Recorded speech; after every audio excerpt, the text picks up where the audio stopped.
So this lesson is about using energy resources.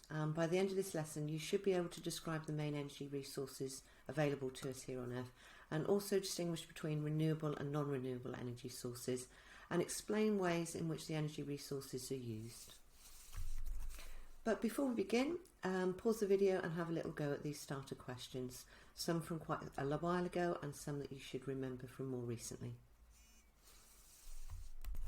So as with all insulators, foam is a good insulator because it has trapped air, and that trapped air prevents conduction, but also because the air is trapped, it prevents convection as well.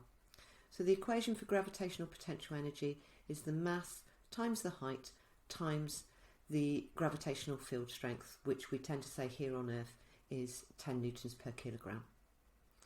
And Fleming's left-hand rule, of course, that's the one which is like this, and you need to remember that the left-hand rule shows you the direction in which a generator works. So we're looking at the motor effect. And so we have our thumb, which is our force. Our first finger is the field, so that's the magnetic field from north to south. And then we have our second finger, which will be the direction of the current. So before we start, it's really interesting to just recap over how electricity is generated, and there's a little video here for you to watch.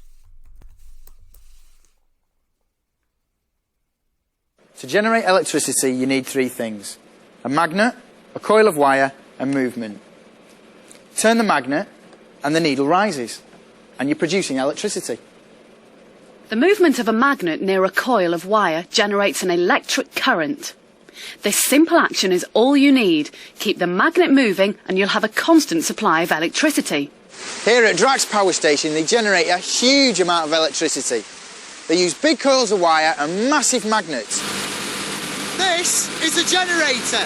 Inside is a magnet which is as long as a bus, and it's spinning 3,000 times every minute. And surrounding the magnet are hundreds of coils of wire. To move the magnet, power stations like this start by burning a fuel to heat up water. It's heated inside metal boilers and pipes, so you can't see it. But as the water gets hot, it turns into steam, just like the steam from a kettle. When it pushes against the blades of a turbine, the turbine spins.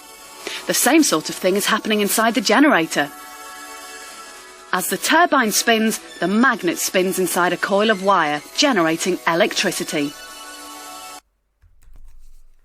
So basically all energy resources will actually give you, will generate electricity in pretty much the same way. The idea is that a turbine is turned, the turbine turns, which turns the magnet inside a coil of wire in the generator, which produces the electricity. Now you need to know about several different types of ways of electricity generation, and you need to know how the energy resource is used to generate electricity, whether the energy resource is renewable or non-renewable, the advantages of each one, and the environmental impacts or disadvantages to some of them. And so we start off with our non-renewables. So if we look at our non-renewables, we've got fossil fuel. That, as we've just seen in the video, is burnt in order to produce steam, and it's the steam that turns the turbine. Nuclear fuel, again, this nuclear fuel is used to release high levels of energy, which in turn boil water, which produces steam, which turns the turbine. Biofuels, although they're renewable, they also are burnt in order to produce this steam to turn the turbine. And then we look at some of our renewable energies that directly turn the turbine. And that's the important thing, it directly turns the turbine. So hydroelectricity is anything that uses water in order to turn the turbine. They tend to drop this from high levels, and that uses gravitational potential energy of the water to be transferred in the kinetic energy of the turbine.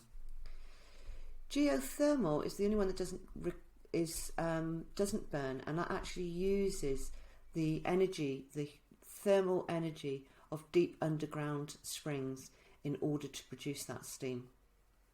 Tidal power, as you may have realised, again, that's the tide coming in and out, which passes over the turbine, and that again turns the generator.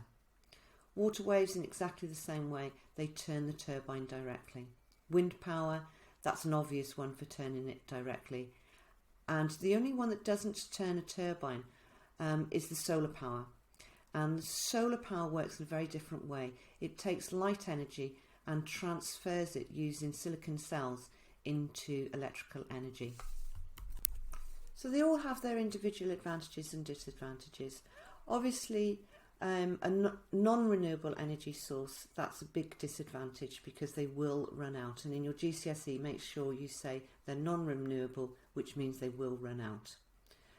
The obviously advantage to renewable energy is they won't run out. But there are other disadvantages to some of these as well. And I'd encourage you now to pause the video and do a little bit of your own research so that you have an understanding of how you can go about GCSE questions for the advantages and disadvantages of each.